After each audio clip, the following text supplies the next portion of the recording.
يا اهلا بيكم. النهارده ان شاء الله هنجاوب على سؤال مهم جدا وبيشغل بال ناس كتير. في ناس كتير بتقول انا اسمع عن حاجه اسمها الحقن، وناس تانيين بيقول انا بسمع عن حاجه اسمها التردد الحراري. هل دولت حلول تنفع تبقى بديل للتدخل الجراحي؟ سؤال مهم جدا لازم نعرف اجابته. الحقن والتردد الحراري هم حل ناجح، ولكن حل ليس دائم. يعني انت ما ينفعش تعمل حقن مره واحده، او ينفع تعمل تردد مره واحده او حتى مرتين او ثلاثه وتبقى خفيت تماما من الانزلاق الغضروفي او من المشكله اللي انت بتعاني منها في اسفل الظهر.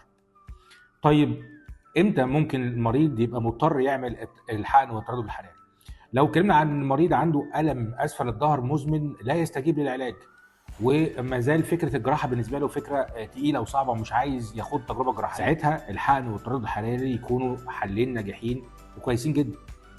لو مريض الادويه بدات تعمل له مشكله، يعني بدا يتاذى من العلاج الدوائي سواء بقرح او بمشاكل في الكبد او في الكلى، فبالنسبه لنا لازم نوقف العلاج الدوائي وهو ما زال المريض رافض فكره الجراحه، وبالتالي يبقى الحقن والتردد الحراري هم تو اوبشنز وخيارين مهمين جدا ومطروحين بقوه ان المريض يعملهم. طيب لو عند المريض حاجه تمنعه من التدخل الجراحي، حاجه صحيه بقى مش هو نفسه اللي رافض الجراحه، يعني هو عنده مشكله مثلا في الصفائح الدمويه قليله جدا، فلو دخلنا عملنا جراحه هيبقى في نزيف شديد وممكن المريض لا قدر الله يحصل له مضاعفات كبيره، وبالتالي الجراحه بالنسبه له غير وارده وما ينفعش تتعمل، وبالتالي هيبقى التردد الحراري والحقن وسيلتين يخففوا عندنا المشكله دي.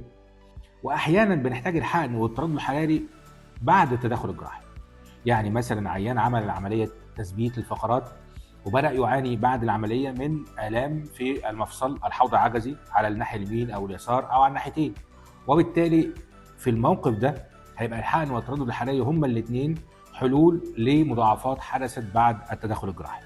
طيب نتكلم عن حاجه فيهم بقى. ايه هو الحقن؟ ايه هو التردد الحراري؟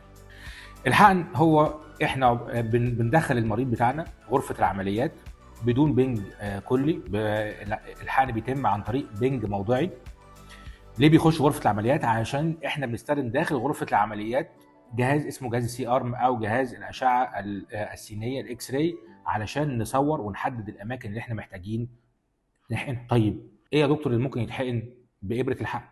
اللي ممكن يتحقن بابره الحقن هي نفس الحاجات اللي احنا بنتكلم عليها كمصادر الالم، يعني الفاسد جوينت، المفاصل ما بين الفقرات، الجذور العصبيه والفورامين او مخرج العصب اللي بيخرج منه العصب من القناه الشوكيه يروح عشان يدخل القدم، او يعني يدخل الطرف السفلي.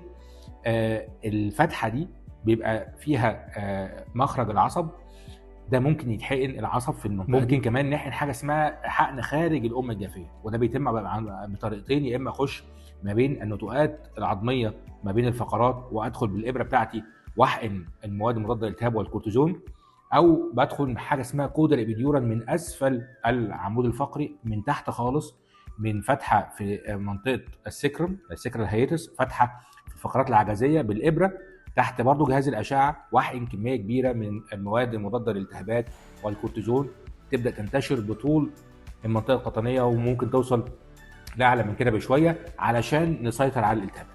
اما التردد الحراري انا بستخدم فيه ابره من نوع خاص وبوصل عليها تيار كهربي بتردد معين. هذا التيار الكهربي بيتحول داخل الجسم الى طاقه حراريه، الحراره دي بتبقى واصله على النهايات العصبيه اللي بتستقبل الالم من الفاسد جوينت، من المفاصل، من الجدر العصبي، وتاخد منه الاشارات بالالم وتوصلها للمخ. احنا بنوصل بالابره دي ونقوم بالبلدي كده نلسع النهايات العصبيه دي علشان نعدل مسار الاشارات العصبيه فيها، وبالتالي نقلل احساس المريض بالالم. في النهايه انت عايز تعرف هل الحقن والتردد الحراري بدايل للاجراء الجراحي؟ قطعا هم مش بدائل دائمه، هي بدائل مؤقته، هي وسيله ناجحه لتاجيل الجراحه في اوقات وفي ظروف معينه. دمتم سالمين. ودايما بفكرك ان طول ما الجراح بتاعك عنده البدائل وعنده كل الحلول، بيعرف يعمل كل اللي انت محتاجه، ويبدا يسمع شكوتك ويحاول يديك اللي انت هتحتاجه واللي انت فعلا تستفيد منه، ده انسب خيار ليك، وده انسب حل ممكن تاخده مش هو عارف حاجه معينه وبيحاول يخليك تعملها، ده هيبقى في النهايه النتيجه مش مرضيه.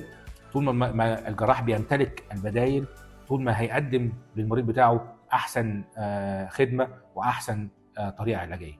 دمتم سالمين، وما تخافش ابدا من مشرط الجراح.